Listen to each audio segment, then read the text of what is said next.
दोस्तों नमस्कार। मेरे यूट्यूब चैनल पर आप सभी का स्वागत है। आज हम जिस विषय पर बात करना चाह रहे हैं या जानना चाह रहे हैं वो एक राजनीतिक विषय है। और राजनीतिक विषय भी इस दृष्टि से कि जिसका सीधा संबंध जनता के अधिकारों से या जनता की स्वतंत्रता से जुड़ा हुआ है। आज़ाद होने के बाद हमारे देश ने लोकतांत्रिक पद्धति को अपनाया, शासन की संवैधानिक रूप को अपनाया, जनता के अधिकारों और स्वतंत्रता की रक्षा के लिए बहुत से प्रावधान संविधान के अंतर्गत किए गए। और प्रथम आम चुनाव से लेकर अभी 18वां लोकसभा चुनाव तक ले हमारे देश में एक संवैधानिक व्यवस्था कायम है और संविधान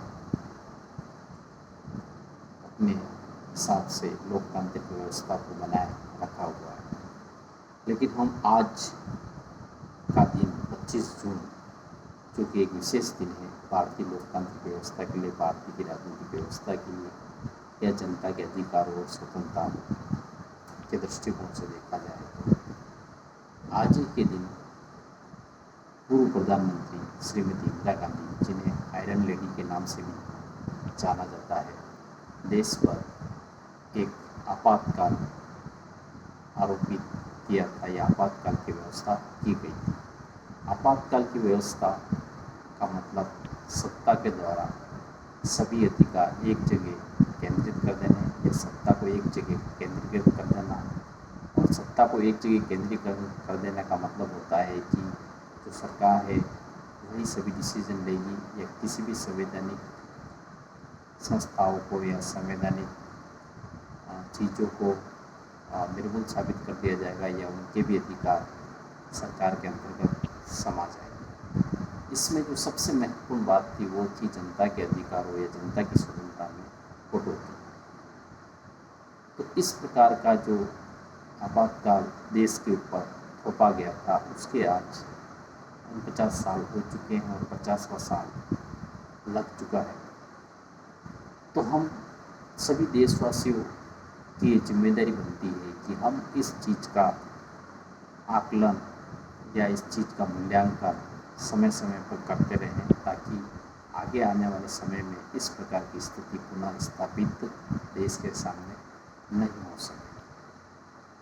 हमने जो लोकतंत्र की पद्धति अपनाई है, लोकतंत्र की व्यवस्था को हमने अपनाया है, उस लोकतंत्र की पद्धति का जन्म ही ऐसी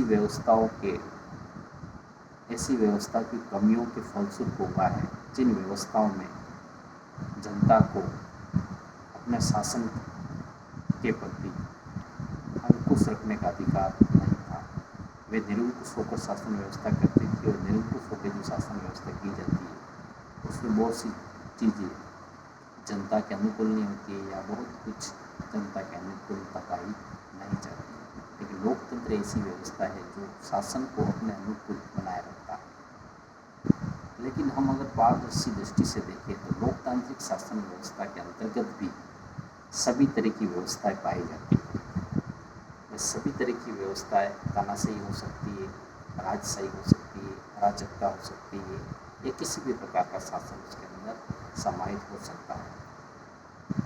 जैसे अगर उदाहरण स्वरूप देखा जाए तो लोकतांत्रिक व्यवस्था में किसी एक पार्टी को या किसी एक दल को इतनी सीटें प्राप्त हो जाती है कि विपक्ष का चुपड़ा सा हो जाए या विपक्ष का नाम ही हट जाए। तो कहने का मतलब ये शासन एक तानाशाही शासन के रूप में निरूपित हो सकता है, क्योंकि निर्णय करने का अधिकार एक ही पार्टी को या एक ही दल को है। वो एक सरकार का निर्माण करेगी और उस पर निरंकुश या अंकुश रखने के लिए विपक्ष ना के बराबर है या एक है। तो स्वाभाविक कि वो शासन व्यवस्था आने वाले समय में तानाशाही का रूप धारण कर सकती है। यदि किसी भी दल को बहुमत न मिले तो सरकार एक छिन्न भिन्न बनेगी और उस सरकार को कोई भी निर्णय करने की शक्ति नहीं होगी और वो सत्ता पर दूसरे जो संस्था उन पर भी नियंत्रण स्थापित सही ढंग से नहीं कर पाएगी। तो स्वाभाविक है कि देश के अंदर अराजकता फैल सकती है और इस प्रकार की जो अलग संस्थाएं हैं या गुट है या दल है वो उत्पन्न हो सकते हैं जो देश की एकता और अखंडता को खतरा पहुंचा सकते हैं।